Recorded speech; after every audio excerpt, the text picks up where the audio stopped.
আমরা পুরো বাংলাদেশের মানুষকে বলবো, এই রবি যে দুর্বসন্ধি নিয়ে আসছে, নতুন করে মির্জা আব্বাসের সাম্রাজ্যের দায়িত্ব নিতে চাচ্ছে, মির্জা আব্বাসের সাম্রাজ্যকে যেভাবে আমরা খান খান করেছি, এই রবিউল ইসলামের নয়নের যে চাঁদাবাজি, সন্ত্রাস, খুনের সন্ত্রাসের যে রাজত্ব আছে, এটাও কিন্তু আমরা খান খান করে দেবো ইনশাআল্লাহ।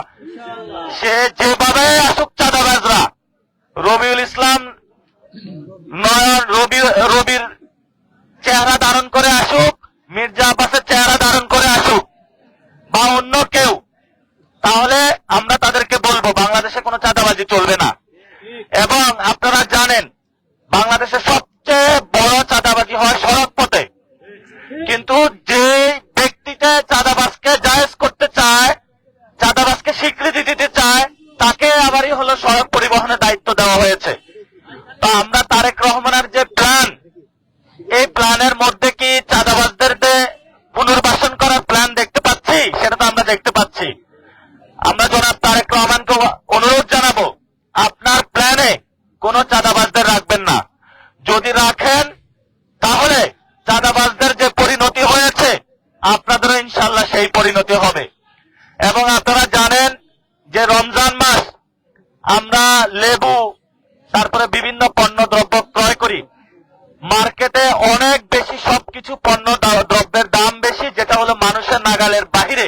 আমরা সরকারকে অনুরোধ জানাবো, নাগালের মধ্যে পণ্য দ্রব্যের দামগুলো নিয়ে আসুন, মানুষকে মুক্তি দিন, অর্থনৈতিকভাবে তাদেরকে স্বাবলম্বী করুন। দাঁড়ান, শ্রমিকদের পাশে যদি না দাঁড়ান, এই শ্রমিক মানুষগুলো কোথায় যাবে? এই জন্য ইনফরমাল সেক্টরে যারা শ্রমিক রয়েছে, রিক্সাওয়ালা যারা ঢাকা রয়েছে, তাদেরকে লাইসেন্সের আওতায় নেন। তাদের থেকে কেউ যাতে চাঁদাবাজি না করতে পারে, লাইসেন্স পারমিটের নামে কোন থানা যাতে চাঁদাবাজি না করতে পারে, সেগুলো আপনারা নিশ্চিত করেন। তাহলে ইনশাআল্লাহ আমরা নতুন বাংলাদেশে যেতে পারবো। এবং আপনারা জানেন নির্বাচনের ডিল অনুযায়ী আওয়ামী লীগের অফিসগুলা খোলা শুরু হয়েছে। আমরা সরকারকে হুঁশিয়ার করে দিতে চাই, আওয়ামী লীগের বাংলাদেশে দফা রফা হয়েছে। এই মরা পচা আওয়ামী লীগকে যদি বিএনপি নতুন ভাবে বাংলাদেশে পুনর্বাসন করার প্রচেষ্টা চালায়, এটা আমরা শক্তভাবে প্রতিরোধ করব। ভোট পেয়েছেন, এতটুকুই সীমাবদ্ধ থাকেন। ভারতের সাথে যদি কোনো দফা রফার প্রচেষ্টা আপনারা চালান, ভারতের সাথে ডিল অনুযায়ী বাংলাদেশে যদি আওয়ামী লীগকে পুনর্বাসন করার আপনারা প্রচেষ্টা চালান, এটা বাংলাদেশের মানুষ ইনশাআল্লাহ মেনে নেবে না। তরুণ প্রজন্ম আবার মাঠে নামবে ইনশাআল্লাহ, কিন্তু আওয়ামী লীগের প্রশ্নে এক বিন্দু কেউ ইনশাআল্লাহ তারা ছাড় দিবে না। সবাই ভালো থাকবেন, দোয়া করবেন। এখন আমরা ইনশাআল্লাহ মোনাজাতে যাব। আল্লাহুম্মা আমিন। ربنا ظلمنا أنفسنا وإن لم تغفر لنا وترحمنا لنكونن من الخاسرين।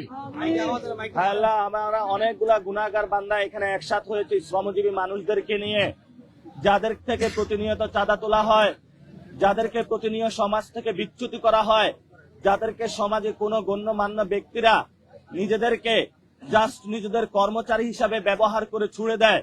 আল্লাহ, তারা তো মানুষ। যখন নামাজে আমরা একসাথ হই, আমাদের মধ্যে কে শ্রমিক, কে মজুর, কে বড়লোক, কে প্রধানমন্ত্রী, কে মন্ত্রী, সেটার কোনো বেদাই থাকে না। তুমি সবাইকে আমাদেরকে সমান কাতারে রাখো তোমার দরবারে। হায় আল্লাহ, তুমি তো আমরা তোমার দরবারে যেভাবে নামাজের মধ্যে আবার আমাদের সবাইকে সমান করে দাও, তেমনি ভাবে বাংলাদেশে শ্রমিক, ছাত্র, জনতা, প্রধানমন্ত্রী যারা আছে সবাইকে একই মানুষ হওয়ার তৌফিক দান করো। হায় আল্লাহ, যাদের মেন্টাল মনোজগতে রয়েছে যে শ্রমিকরা মানুষের মধ্যে নিচু স্তরে থাকবে, তাদের মনোজগৎ তুমি পরিবর্তন করে দাও। হায় আল্লাহ, যারা এই ক্ষমতায় গিয়েছে তারা যাতে একটি শ্রমিক বান্ধব দেশ করতে পারে সেই তৌফিক আমাদেরকে দান করো। হায় আল্লাহ, আমাদের শ্রমিক ভাইদের পাশে দাঁড়ানোর তৌফিক দান করো। হায় আল্লাহ, যারা আওয়ামী লীগকে পুনর্বাসন করার প্রচেষ্টা চালাচ্ছে তাদের বিরুদ্ধে আমাদেরকে দাঁড়ানোর তৌফিক দান করো। হায় আল্লাহ, বিএনপি যদি যারা আমাদের ভাইদেরকে খুন করেছে তাদের যদি পুনর্বাসনের প্রচেষ্টা চালায়, তাহলে বিএনপি নামক যে দলটা রয়েছে তাদের বিচারের দায়ভার তুমি তোমার হাতে তুলে নাও।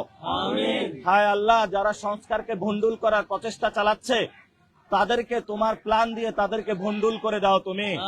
হায় আল্লাহ, যারা স্বরাষ্ট্রমন্ত্রী বর্তমানে হয়েছে শিলং ফেরত একজন নেতা, হায় আল্লাহ তুমি তাকে তৌফিক দাও যাতে উনি শহীদ উসমান হাদি ভাইয়ের হত্যাকাণ্ডের বিচারটা বাংলাদেশের মাটিতে করতে পারে। হায় আল্লাহ তুমি বাংলাদেশের মন্ত্রী এমপি সবাইকে হেদায়েত দান করো যাতে আমরা একটি নতুন বাংলাদেশ গঠনের যে প্রতিশ্রুতি দিয়েছিলাম সেটা তারা বাস্তবায়ন করতে পারে। হায় আল্লাহ যারা ভোট চুরি করেছে বাংলাদেশের মানুষে, হায় আল্লাহ যারা ইঞ্জিনিয়ারিং করেছে, হায় আল্লাহ তুমি পৃথিবীতে তাদের দৃষ্টান্তমূলক শাস্তি দাও এবং মানুষের যে ভোটাধিকার তারা কেড়ে নিয়েছে মানুষের ভোটাধিকার তৌফিক দাও যাতে আমরা ভোটাধিকার মানুষের ফেরত দিতে পারি। হায় আল্লাহ আমাদের অনেক সাংবাদিক ভাইদের উপরে চাকরি খেয়ে ফেলতেছে, হায় আল্লাহ তুমি তৌফিক দাও যাতে হলো মনোজগৎ পরিবর্তন করে দাও যাতে মালিক পত্র তাদের চাকরি আর না খায়। হায় আল্লাহ যারা জুলাইয়ের পক্ষে দাঁড়িয়েছিল সেই সাংবাদিক ভাইদেরকে শক্তভাবে আরো দাঁড়ানোর তৌফিক দান করো। রব্বানা তাকাব্বাল মিন্না ইন্নাকা আনতাস সামিউল আলিম ওয়া তুব আলাইনা ইন্নাকা আনতাত তাওয়াবির রহিম বিরহমাতিকা ইয়া আরহামার রাহিমিন।